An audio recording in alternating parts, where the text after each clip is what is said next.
Shalom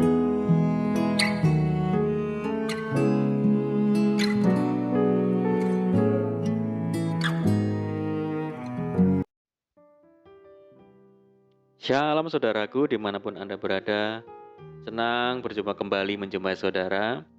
Saya berharap kita semua tetap dalam kasih dan perlindungan Tuhan Yesus.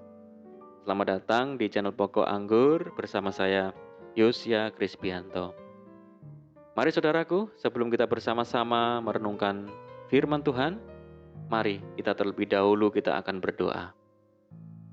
Bapa di surga, Bapa yang kami kenal dalam nama Tuhan Yesus, saat ini kami bersyukur buat segala kebaikan-Mu yang besar ya Tuhan, sehingga kesempatan ini kami bisa bersama-sama kembali merenungkan firman-Mu.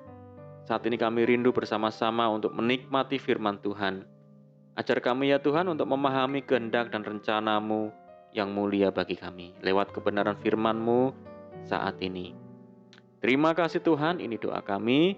Dalam nama Tuhan Yesus kami berdoa. Amin. Puji nama Tuhan saudaraku.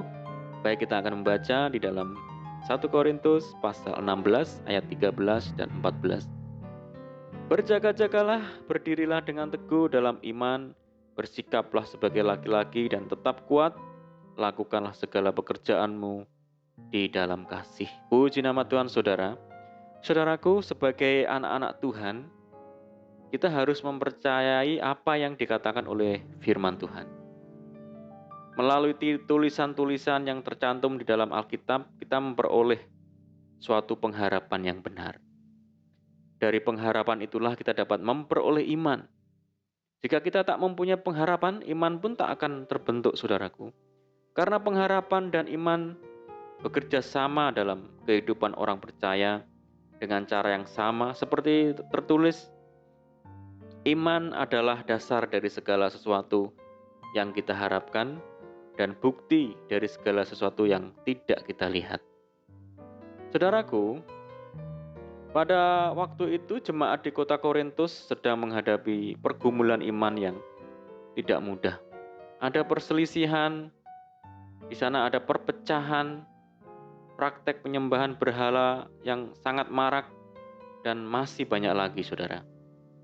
Suatu kondisi yang bisa dibilang gawat darurat, saudara. Rasul Paulus pun tanggap.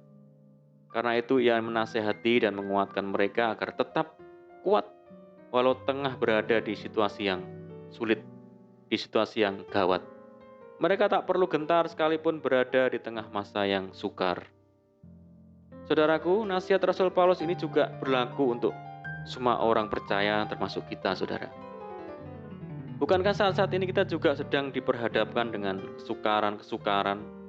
Di tengah situasi yang sukar ini, kita diperintahkan untuk selalu berjaga-jaga. Nasihat untuk berjaga-jaga ini juga sering Tuhan sampaikan kepada murid-muridnya. Salah satunya adalah saat ia berdoa di Taman Getsemani. Tuhan berkata, berjaga-jagalah dan berdoalah supaya kamu jangan jatuh ke dalam pencobaan. Roh memang penurut, tetapi daging lemah. Saudaraku, kata berjaga-jaga menggambarkan suatu sikap siaga guna mengantisipasi bahaya yang datang mengancam. Juga berbicara tentang suatu kondisi sedang tidak tertidur. Orang yang tertidur pasti tidak tahu kalau ada pencuri. Saudaraku, bagaimana cara berjaga-jaga? Yaitu dengan melalui persekutuan karib dengan Tuhan terus-menerus. Sebab hanya dekat Tuhan saja kita mendapat ketenangan. Paulus menambahkan, hendaklah kamu kuat di dalam Tuhan, di dalam kekuatan kuasa-Nya. Kalau kita selalu berjaga-jaga, kita akan mampu berdiri teguh dalam iman. Saudaraku, artinya sekalipun ada musuh, kita tidak goyah, tidak lemah, tidak mundur, melainkan sudah siap menghadapinya. Sebab ada perisai iman di dada kita, saudara. Iman yang sudah dipenuhi dengan kuasa firman Tuhan, yaitu iman yang timbul dari pendengaran akan firman Kristus. Saudaraku, iman yang memberikan keberanian kepada kita untuk menghadapi Goliat. Goliat bisa berarti masalah yang besar, tekanan, penderitaan yang sepertinya tak mungkin dikalahkan. Saudaraku, Berjaga-jagalah senantiasa, sebab kita diperhadapkan dengan peperangan setiap hari. Tak berjaga-jaga pasti tenggelam dalam badai permasalahan. Saudara, tak berjaga-jaga di dalam Tuhan, kita tak akan berdaya menghadapi tantangan dunia. Haleluya. Saudara, kita mau berdoa. Bapa di surga, Bapa di dalam nama Tuhan Yesus, kami bersyukur buat firman-Mu saat ini ya Tuhan. Ajar kami untuk teguh dalam iman kami kepada Tuhan dan senantiasa berjaga-jaga lewat persekutuan kami kepada Tuhan. Sehingga hidup kami senantiasa kuat dalam menghadapi apapun bersama Tuhan dan menjadi pemenang di tengah keadaan dunia yang semakin sukar. Tuhan, mampukan kami untuk tetap berdiri di dalam iman kami kepadamu, apapun yang terjadi di dalam hidup kami. Terima kasih Tuhan buat firman-Mu. Ajar kami saat ini untuk melakukannya dengan setia. Kami berdoa buat saudara kami yang saat ini mendengar program ini, dimanapun mereka berada. Tuhan memberkati mereka, bawa mereka ya Tuhan, untuk hidup dalam terang firman-Mu.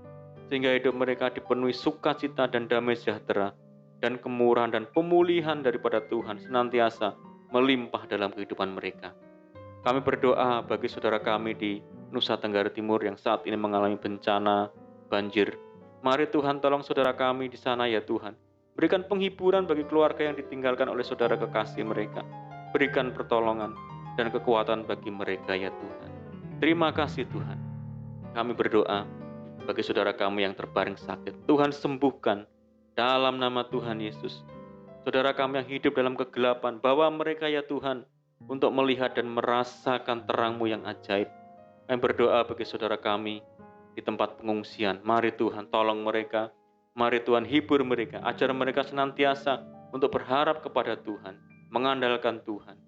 Terima kasih Tuhan. Kami berdoa bagi bangsa dan pemerintah Indonesia. Tuhan yang memberkati bangsa kami, Tuhan yang memulihkan bangsa kami. Ini doa kami ya Tuhan. Kami percaya Tuhan mendengar seruan doa-doa kami. Dalam nama Tuhan Yesus, kami berdoa. Amin. Puji nama Tuhan saudaraku. Kita sudah berdoa. Kita percaya bahwa semakin hari kita dikuatkan oleh Tuhan. Mari kita tetap semangat. Jangan berputus asa. Mari kita tetap berdoa, bersukacita senantiasa. Sebab di dalam Tuhan kita sanggup melakukan segala perkara. Selamat malam dan selamat istirahat. Doa saya menyertai saudaraku semua. Tuhan Yesus memberkati. Haleluya.